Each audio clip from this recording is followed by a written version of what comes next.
Comme nous pouvons le voir dans nos calendriers aujourd'hui, vendredi 22 mai, soit 28 Iyar, nous fêtons Yom Yerushalayim, la réunification de la ville de Jérusalem. Et pour en savoir davantage, j'ai demandé à Guy Lévy de nous dire quelques mots justement à propos de la réunification de la ville de Jérusalem. Bonjour Guy. Bonjour. Bonjour chers auditeurs et auditrices de Judaïcan. Merci à Alexandre Rosenberg de m'inviter pour vous parler de cette manifestation de Yom Yerushalayim qui va se tenir précisément en Israël, à Jérusalem. Alors, le Yom Yerushalayim, tout simplement, c'est la journée de Jérusalem en français. D'autres l'appellent journée de la libération de Jérusalem ou journée de son unification.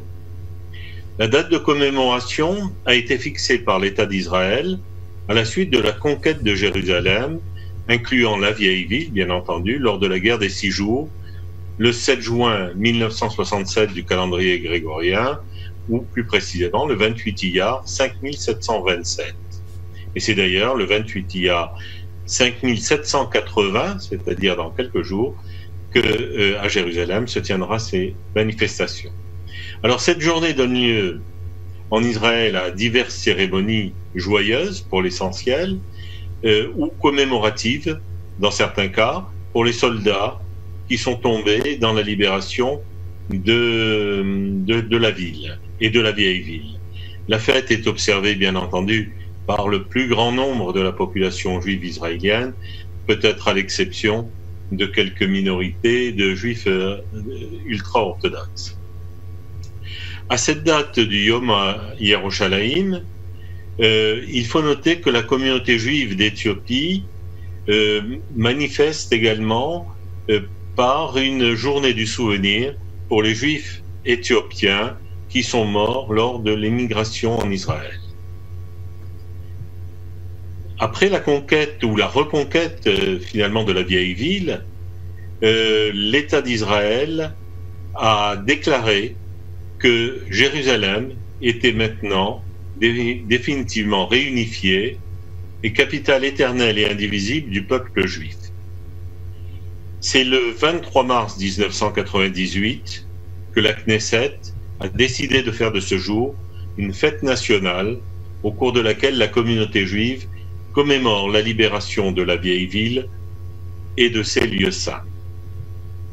Mais ce qu'il faut bien voir dans l'importance de cette manifestation, c'est que cette journée du Yom Yerushalayim, cette importance, elle tient particulièrement au fait que Jérusalem est au cœur de l'histoire du peuple juif et que son histoire est liée, étroitement liée à l'existence du peuple juif.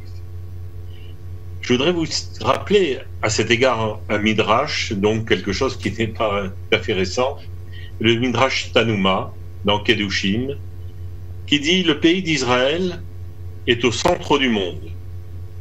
Jérusalem est le centre du pays. Le temple de Salomon est le centre de Jérusalem. Le Saint des Saints est le centre du temple de Salomon. L'Arche d'Alliance est le centre du Saint des Saints. Et la pierre de fondation sur laquelle le monde fut créé se dresse devant l'Arche d'Alliance. Et donc, extrêmement important de cette présence et de cette croyance du peuple juif dans l'importance de Jérusalem.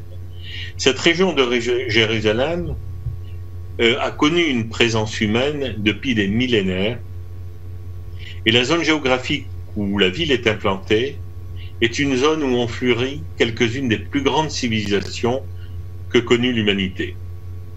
Parmi elles, il y a bien entendu celle du peuple juif, un des rares peuples, sinon le seul peuple, dont l'histoire se poursuit toujours aujourd'hui sur la terre où il est apparu, et sur les mêmes bases, avec la même croyance et la même langue.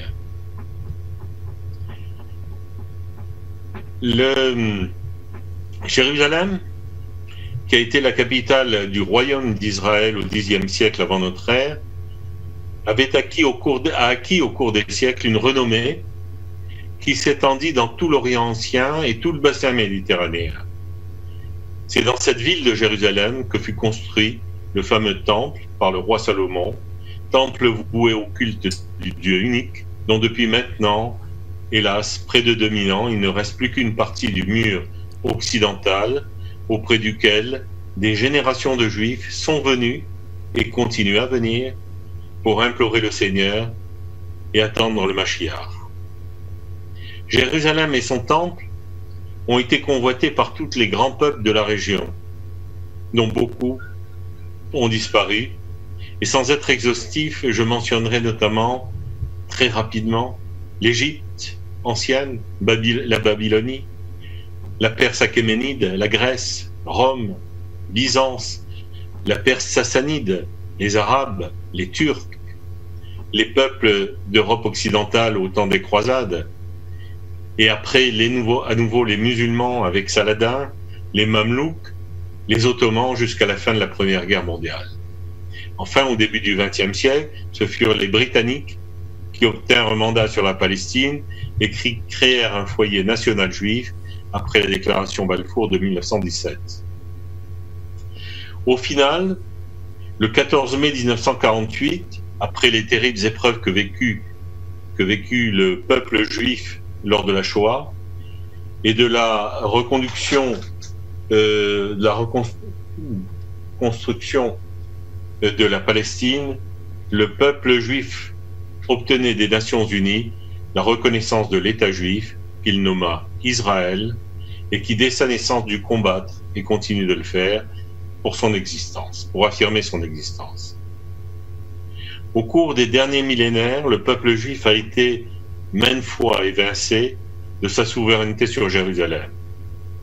Mais malgré toutes les souffrances subies et la misère économique endurée, les Juifs sont restés fidèles à Jérusalem, répétant sans cesse avec le psalmiste, « Si je t'oublie, Jérusalem, que ma main droite m'oublie, que ma langue s'attache à mon palais si je ne me souviens toujours de toi, si je ne place Jérusalem au sommet de toutes mes joies. » Et comme vous le savez aussi, chaque année, à l'occasion du Seder, les Juifs répètent « Et Shana Abba, Yerushalayim » l'année prochaine à Jérusalem. Même dans les périodes les plus difficiles, en dépit parfois de persécutions dont ils étaient victimes, les Juifs ont toujours assuré une présence minimale à Jérusalem, où les plus pieux venaient finir leur vie et prier pour le retour du Mashiach et la reconstruction du Beth Amikdash.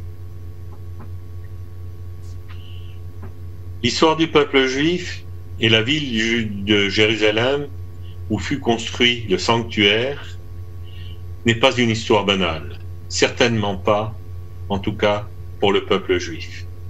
La Torah nous conte ainsi le songe de Jacob, et je voudrais citer ce qu'elle dit. « Voici qu'était dressée sur terre une échelle dont le sommet touchait le ciel. Des anges de Dieu y montaient et y descendaient. Et c'est en ce lieu aujourd'hui appelé Mont du Temple que Jacob reçut en songe ces indications divines. La terre sur laquelle tu couches, je la donnerai à toi et à ta descendance. » Et un peu plus loin, il est dit, ta descendance sera pareille à la poussière de la terre, tu te répandras à l'ouest, à l'est, au sud, au nord. En toi et en ta descendance seront bénies toutes les familles de la terre. Vois, je suis avec toi, et je te garderai partout où tu iras, et je te ferai revenir vers cette terre, car je ne t'abandonnerai pas jusqu'à ce que j'ai accompli tout ce que je t'ai dit. Cette histoire du peuple juif, que beaucoup de nations nous ont envié et continuent à nous envier, au point de vouloir se substituer au peuple juif et de vouloir accaparer Jérusalem, cette histoire n'est pas achevée. Et beaucoup pensent que depuis la résurrection d'un État juif en Palestine et la réunification de Jérusalem, nous sommes entrés dans une nouvelle phase qui nous rapproche de la délivrance. Alors à l'occasion de ce Yom Yerushalayim 5780, ne boudons pas notre plaisir et notre joie de vivre ces moments, particulièrement après que la plus puissante nation du monde, il y a quelques mois, ait reconnu Jérusalem comme capitale de l'État d'Israël, et écoutons ce beau chant qui fut écrit lors de la réunification de Jérusalem, Yerushalayim Shel Zahav. Je vous laisse écouter, je vous souhaite un Shabbat Shalom. אוויר הרים צלול לקיים וריח אורנים נישא ברוח ארבעים עם כל פעמונים ובתרדמת אילן שבויה בחלומה העיר אשר בדד יושבת ובליבה חומה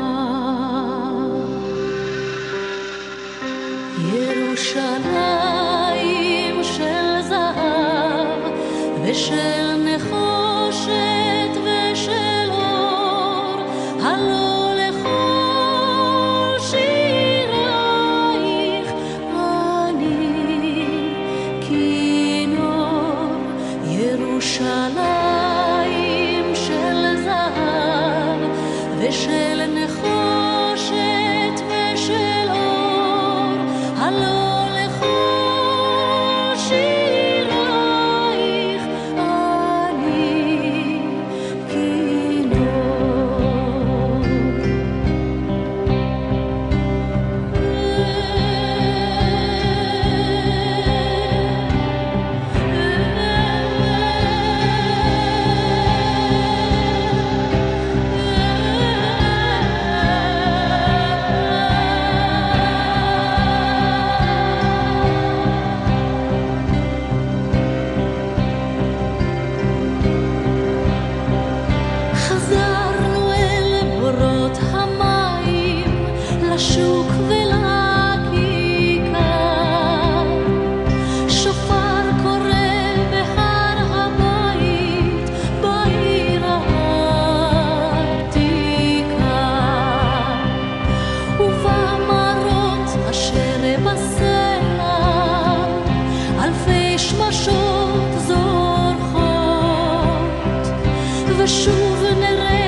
Alors pour ceux qui ne maîtrisent pas l'hébreu, voici la traduction des paroles de Yerushalayim Shel Zahav, écrite par Naomi Shemer en 1967, et comme très souvent dans ces chansons, vous allez le voir, on y retrouve bon nombre de références bibliques.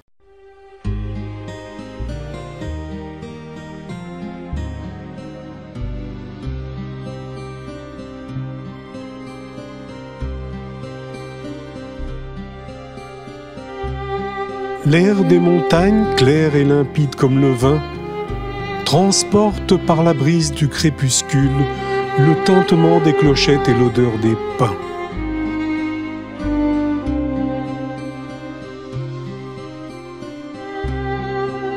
Dans un sommeil profond et séculaire, préservant une muraille en son cœur, la ville blottie dans son rêve est solitaire.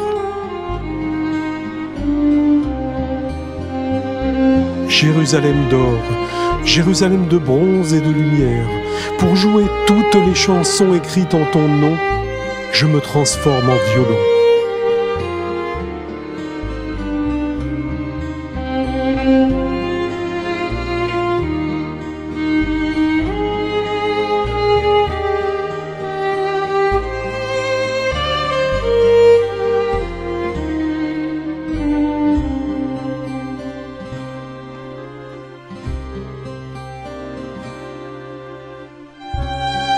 Nous sommes retournés sur la place et au marché, retrouver les citernes, creuser des puits, alors qu'au loin, venant du mont du Temple, les échos d'un chauffard dans la vieille ville nous y a invités. Et dans les grottes des rochers, les faisceaux de milliers de soleils scintillent, comme une invitation à descendre vers la mer Morte par la route sinueuse de Jéricho.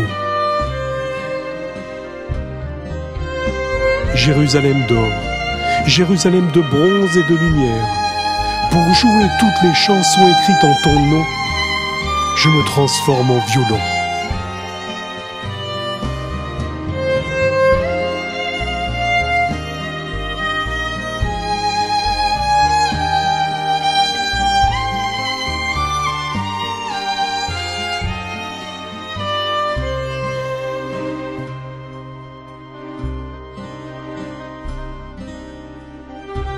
Mais aujourd'hui, je me permets de te chanter, t'orner de couronnes, te tresser des louanges, même si mes discours, mes éloges, mes couplets ne sont pas à la hauteur de ce que tu es en droit de mériter. Car ton nom brûle les lèvres avant qu'on les remue, comme le baiser d'un séraphin. Si je t'oublie, Jérusalem, toi qui es d'or et de lumière, toute revêtue. Jérusalem d'or, Jérusalem de bronze et de lumière, pour jouer toutes les chansons écrites en ton nom, je me transforme en violon. Jérusalem d'or, Jérusalem de bronze et de lumière, pour jouer toutes les chansons écrites en ton nom, je me transforme en violon.